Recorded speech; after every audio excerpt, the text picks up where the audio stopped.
everyone, and welcome into crushthestreet.com. I'm Kenneth Amaduri, and I'm joined today with a brand new guest, someone who's going to be talking to us about the future of blockchain, really beyond cryptocurrency, beyond Bitcoin. I mean, this is an arena that, we really couldn't have anticipated happening 10 years ago at the birth of Bitcoin. But here we are. I mean, I think $8,000 Bitcoin says a lot about the blockchain cryptocurrency arena, the resilience of it, and the fact that we are seeing this as the future, and it's not going away for all the pundits and critics out there. But to talk to us about all of this today is Cameron Chell. He's the chairman and co-founder of ICOx Innovations. This is a company that's out there minting and designing and maintaining the platforms for corporate and organizational cryptocurrencies. You've heard it, from Facebook, Starbucks, and JP Morgan, a number of companies who are issuing their own currencies on the blockchain. And this is a company that is minting them. This is the go-to company for this. If a company wants to implement this organizational currency, they would go to ICOx, and they've hit the ground running. It's an early stage company, and I'm really excited to be speaking to the co-founder today, Cameron Chell. Cameron, thanks for coming on Crush the Street with me. Kenneth, thanks so much for having me. It's a real pleasure. It's an honor, in fact. Hey, I wanted to start off here, and kind of let you respond to this. I alluded to it in the intro. We're 10 years deep into the life of Bitcoin, and we've seen blockchain evolve beyond, really where anyone would have imagined it to be. But, in your opinion, and based on the company that you co-founded, I mean, is blockchain technology here to stay? Oh, yeah. Blockchain technology is definitely here to stay. I think it will be, quite frankly, culturally, probably one of the most impactful things in modern history. For the simple fact, maybe it's not a fact, but certainly from our simple perspective, is that when you can introduce a technology into an interaction, whether that's a relationship or a transaction, that eliminates the need for you and I to trust each other because there's implicit trust built within the technology, i.e. there doesn't have to be a third-party agent watching over what we're doing or holding our payment in escrow or our shares in escrow or our title in escrow or anything or verifying an accounts receivable or payable, that type of thing. The reduction, the ability for everybody in the rest of the globe to participate in an economy and the amount of friction that's now reduced is monumental. So we think from a global economic expansion perspective, this is something that'll be, it's a layer on top of the internet, but it will certainly be bigger economically than the internet, the impact of it. Hard to separate the two, quite frankly, because one can't exist without the other. But at the same time, even culturally. So the ability now for nations, large international companies, or even individuals to be able to do business with each other, regardless of maybe their politics or their sentiment, because they know that the transaction, whatever they're working on, is immutable and lives in this trusted technology environment. And it doesn't necessarily depend on the mediation or the bias of somebody that sits in the middle in terms of an escrow agent of some sort. And so we think that's a big kind of philosophical position, but we think this is really big. Yeah. No, I know a lot of people are scratching their heads at the idea of this blockchain technology even taking off. It's fugazi for so many people, but I think there's a lot of synergy happening in the industry where we're seeing, things move along. I mean, once we have an SEC approval of some sort of ETF and, things really moving forward, I mean, it's just going to continue to compound on itself. And one of the biggest news stories is this Facebook coin here. There's a Barclays analyst that estimates that Facebook cryptocurrency could yield anywhere from $3 billion to $19 billion in additional revenue by 2021 for Facebook. And I just think that's an important point. And obviously it lends itself to what you guys do at ICOx. I mean, can you speak to why Facebook would want its own cryptocurrency for its users? Sure. So first and foremost, well, I think Facebook wants their own currency out of the gate because they can reduce transaction costs. They can also now, have a piece of wallet share of their customers at the heart of it. So what that currency will be used for is for peer-to-peer movement between WhatsApp users to start with, and out of the gate it will expand from there, to pay for goods and services across the ecosystem of Facebook, to actually reward the users for their attention to ads and or for sharing their data. So Facebook really, if they were to come out right now and say, hey, listen, we're going to implement a traditional payment structure, I think like a PayPal type system, I bet the rest of the world would be saying, oh yeah, this is a money grab, this is more fees, they're going to get now they're going to get my payment data. I don't trust Facebook. I mean, they've had a tough couple of years in that regard. However, being able to come out and do it on a blockchain where there's an immutable source of transparency and transaction record, now I think there's a level of credibility that Facebook can actually add into the equation. Not to mention that what they endeavor to do with the global coin is what they're calling it, they actually couldn't do on traditional payment rails anyway. So the blockchain infrastructure actually allows Facebook to do this, to build their own digital coin, which is a wallet plus a coin infrastructure that allows them to transact in the ways that we mentioned. And it does it in a way where there doesn't have to be a third party in the middle, which reduces those transaction costs, but actually also builds trust with their customer. So this is absolutely necessary for Facebook because they need to start paying, they think they need to start paying for the data that they're profiting off of. And the way to do that is being able to use their own currency. So they can do instant debits and credits back and forth with their customers, as opposed to having to go through the banking system and actually move fiat capital, which is really expensive to do. So are we getting to a point now, in your opinion, where if companies do not have their own corporate or organizational currency, that they will be behind the curve and be less efficient than, say, competitors who are still using traditional payment platforms?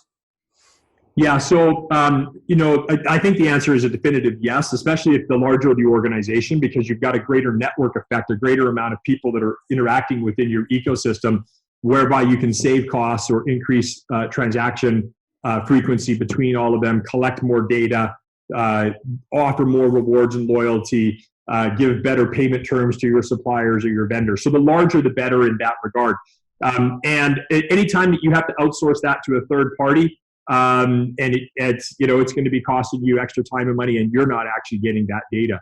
A lot of research right now is showing that Facebook could very quickly usurp Apple Pay in terms of transaction volume, like literally within weeks of launching.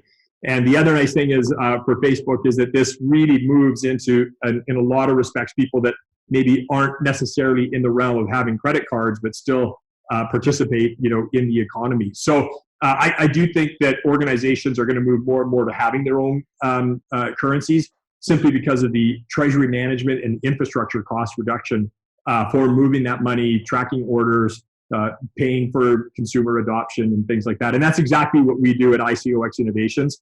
Is for the other, the top 100 or 200, banks and tech companies in the world might end up building their own currencies, but for the rest of the Fortune 5,000, they're not going to go out and get the licensing and integrate with the federal banking system and put the infrastructure in place and determine the monetary policy. It's a complex process, and for those organizations, we look to them, and they seem to be turning to ICOx Innovations for us in order to be able to build that infrastructure for them so that they can remain competitive. So I'd like to reiterate that for people to fully wrap their minds around what's going on. A company like Facebook, JP Morgan, Starbucks, they might create their own coin. They might create their own blockchain infrastructure and payment platform. But explain to everyone then, and reiterate what exactly ICOx Innovation does for these companies. And then I'd like to talk about a couple of the customers that you've acquired, which I think speaks volumes. Sure, thanks. So if you've got an organization like JP Morgan, for example, who have built a blockchain infrastructure and a coin so that they can move money for their large institutional clients around the world instantly and at a fraction of the cost. Well, that's great, and they're a bank, and they've got the ability to do that. But what if you're an exceedingly large, company that doesn't have that banking infrastructure to do it, but you still move hundreds of millions of dollars per year between accounts payable and accounts receivable? You don't have to be that large. You might be moving, $100 million a year, but you're doing it between, or $1 billion, which is such a small amount of money in that context nowadays, and you're moving it between your AR, your AP, your payroll, your taxes, your health benefit, all that type of stuff. Those are exceedingly large amount of fees that you're paying and a lot of data that you're not capturing. So in a B2B function, there's one exact thing that somebody can come to us and say, hey, listen, we want a coin so that we can move all this stuff instantly and it resides on our ledgers, but it's in an immutable blockchain format so people know that it's trusted. That's one example. Another example might be a consumer coin for an organization that wants to be able to pay its a reward and loyalty to its customers instantly. Or it wants to be able to collect from their customers instantly, and that data that they use, then they can do better reward and loyalty programs. Again, anytime that you can reduce those transaction costs because of the blockchain infrastructure and the fact that you've got your own coin, that's exactly what we provide. And that's why the big companies like the Starbucks and the Facebooks of the world, they're moving to this very rapidly, in the JP Morgans, and so will the rest of them. But it's one, companies that need to move quickly will have to turn to somebody with the infrastructure and know how to do it. And two, companies that just generally don't have those resources or time to commit to it are going to have to look to outsource that. Insource it by using us as an organization to do it. Right. Well, and these companies need a very specific currency. And that's one of the things that's really beautiful about what you guys are able to do is you can customize it to exactly the needs of the customer. And I think gunbroker.com speaks to the need for a very specific blockchain-based organizational currency that you guys design that supplies the need for what they have. I mean, this is a company with $650 million of yearly transactional volume. And you guys designed the Freedom Coin for gunbroker.com. Let's talk about this customer a little bit and, again, further understanding the need for these currencies. Gunbroker is a great example. As you mentioned, 600 million plus in transactions, 4.7 million active users, transacting in different firearms and outdoor gear, highly regulated industry, and not well represented by, the PayPals and the Visas and the MasterCards. Hard to transact. So when we started working with them, their key concern was compliance and regulatory adherence. They really wanted to make sure that both from a financial standpoint and from a firearm standpoint, that everything could be buttoned down, and that they didn't hold the liability of buyers and sellers, and that the regulators could really utilize the infrastructure of Gunbroker to ensure that there are safe and regulated gun transactions happening. So we built a system that when you go to Gunbroker, you can purchase a Freedom Coin. It's a stable coin. It doesn't require an outside exchange. It doesn't have a variable for a transaction rate or value going up and down. You can count on its value. It's pegged to the US dollar. And you can simply buy it at the Freedom, on Gunbroker. And when you go to buy it, you open up your Freedom Coin wallet, because the wallet and the coin are synonymous. You don't need a 16-bit encryption code. You don't need, if you've used PayPal or Venmo or anything simple like that before, not that PayPal is considered simple at times, but you can certainly use this wallet infrastructure. You enter in the last 4 digits of your social security number. You enter in your cell phone. You enter in your email address. And in 3 minutes, all your background checks, all your KYC, which is know your client, your anti-money laundering law, all of that stuff is done. Now, if there's some problems and it doesn't pass, then there can be some additional screens and some checks that you go through. You might have to verify your government ID with the video camera. But in general, it's about a 3-minute process, and boom, you can get up and going. You can then populate your wallet, and now you can electronically transact within that entire Gunbroker affiliate network, which will not just include Gunbroker, but the entire outdoor community that deals with Gunbroker is also signing on as affiliates as well. If you want to switch back to fiat, you can do it instantly, and these coins will interop as time moves on. But the advantage for you as a user is that Gunbroker is able now to provide an assured transaction that's compliant, that will go through, the fees to the merchant are nominal, certainly compared to what's out there right now. As the consumer does not face any of those fees, and I can be offered rewards and loyalties using that via that coin to make other purchases or convert back into cash because of the analytics that are provided because of my payment history. So Right. This is an example of where we've really taken an entire industry and brought it into the modern era of what other industries have, and actually kind of leapfrog what other payment rails can do. So this is huge for a company with that many users and that much transaction volume. Instead of using Visa, PayPal, MasterCard, American Express, which they're giving them problems, because they don't want to transact and deal with guns. They're able to use this Freedom coin, and then on top of that, collect all of the data, all of the spending data that's going on within their community, instead of handing that over, which is very valuable information, to companies like Visa and PayPal, right? Yeah. Well, listen, as a customer, if I go to Gunbroker or any other site, I'm a customer of that site, but my data and the rewards programs are being offered to me by Visa, MasterCard.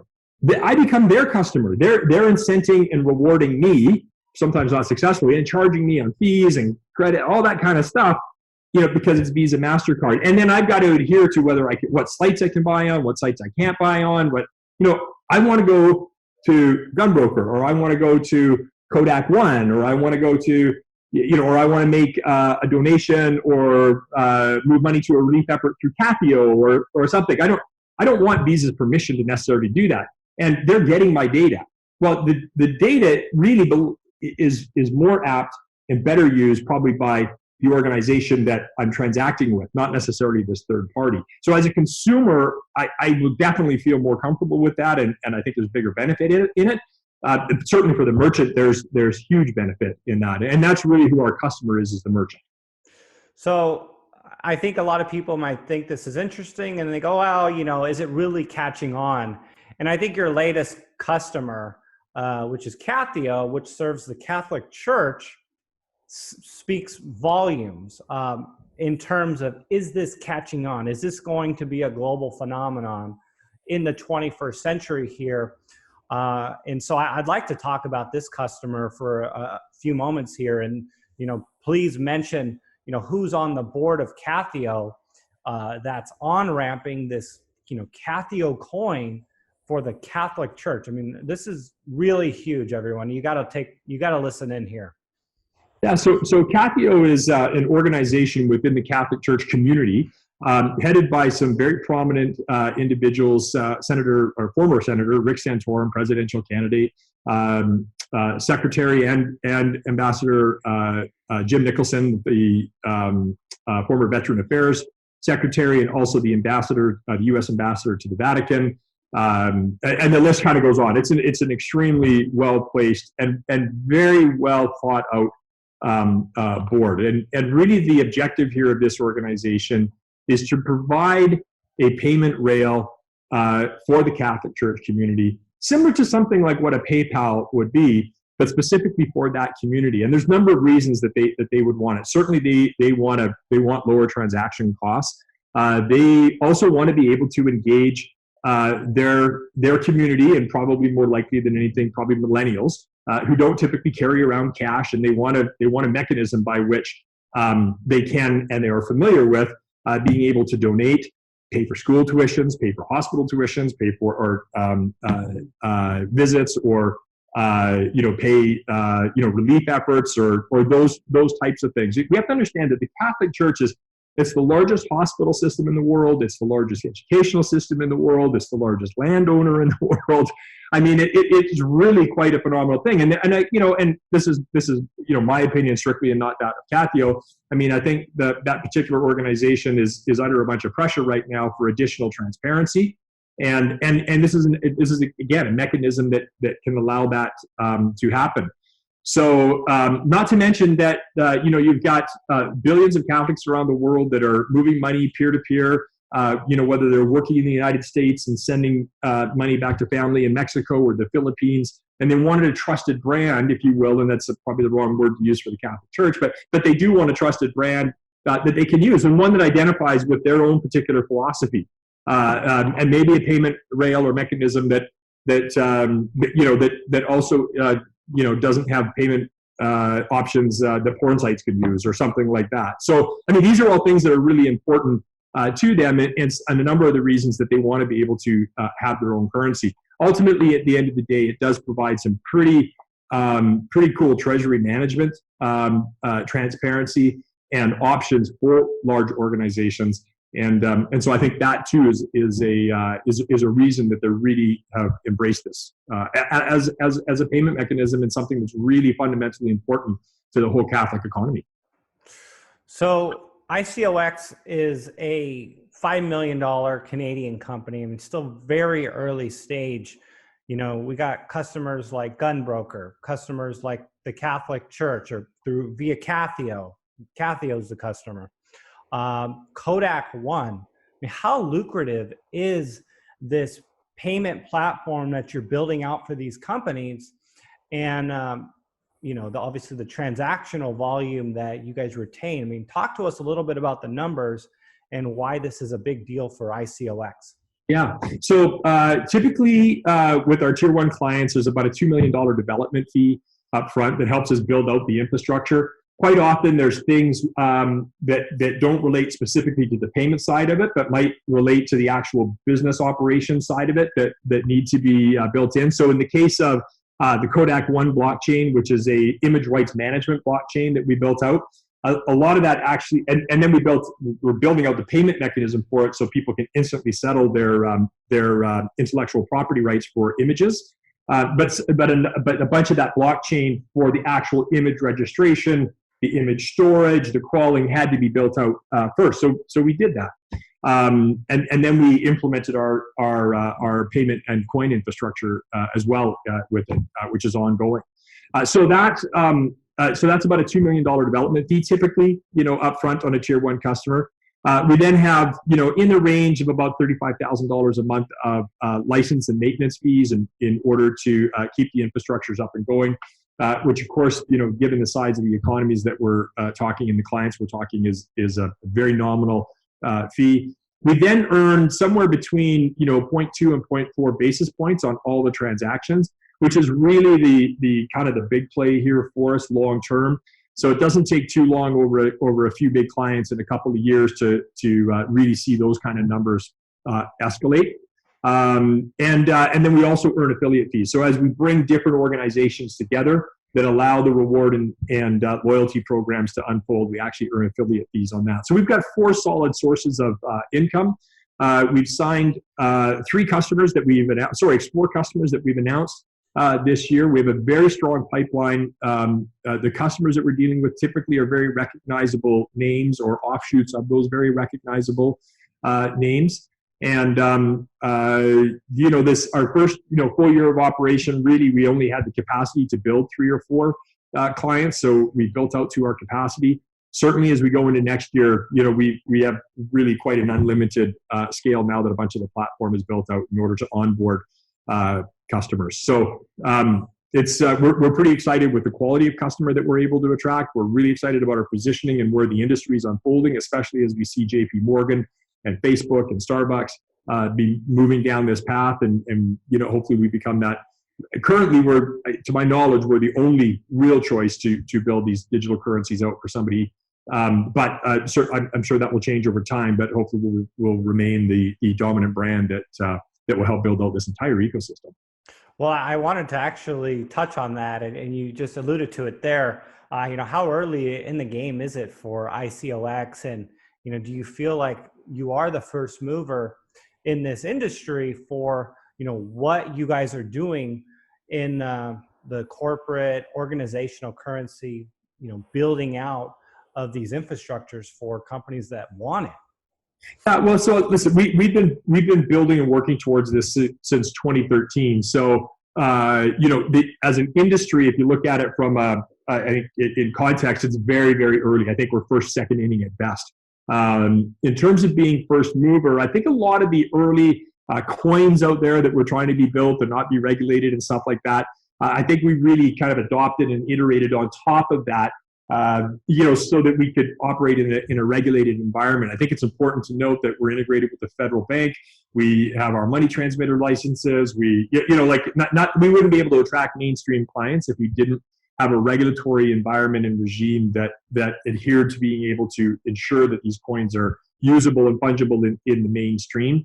So I do think we are first mover. I'm sure somebody else will come up quick and stuff, but implementing customers is really what's important. So if we look at it from that very quantifiable metric, we're absolutely first mover because we've got the first customers and we're actually out there building their environments for them. And I think that's going to speak volumes in terms of the types of customers we have, because they like to see proof of the technology. They don't like to take an avert amount of risk. They like to see opportunity, however. And so I think we offer that balance. And listen, I'm here to build a multi-billion-dollar company, and I know the rest of the team is as well. Wow. Well, I think that's a good spot to conclude this interview. Cameron Chell, everyone, of ICOx Innovations. Cam, if you would, just share some closing thoughts on the company, where they can learn more information on ICOx, and if they would like to reach out, or obviously let them know the tickers. We'll have all this stuff in the description area, but if you would, for people just listening to it, share some closing thoughts here. Sure, you bet. So we trade on the OTC Bulletin Board and the Toronto Venture Exchange. Our symbol on both exchanges is ICOX. Our website is ICOXinnovations.com. That's ICOXinnovations.com. And our value proposition is that we build digital currencies for enterprise clients. The number one reason that enterprise clients are now building digital currencies is because it reduces their transaction costs. It allows them to control and manage their own customer data and or supplier vendor data. And it allows them to build better loyalty and reward AI-based programs to increase their wallet share and efficiency of the clients and customers that they work with. It's very simple and straightforward. It's very pragmatic. And we've signed 4 customers. We've got a few more to announce. And we're hopefully building a multi-billion-dollar enterprise. Well, we'll definitely do a follow-up interview here in the next 30 to 45 days. Cameron Chell, everyone. Cameron, thanks for coming on Crush the Street with me. Wow, thanks for having us. Have a great day.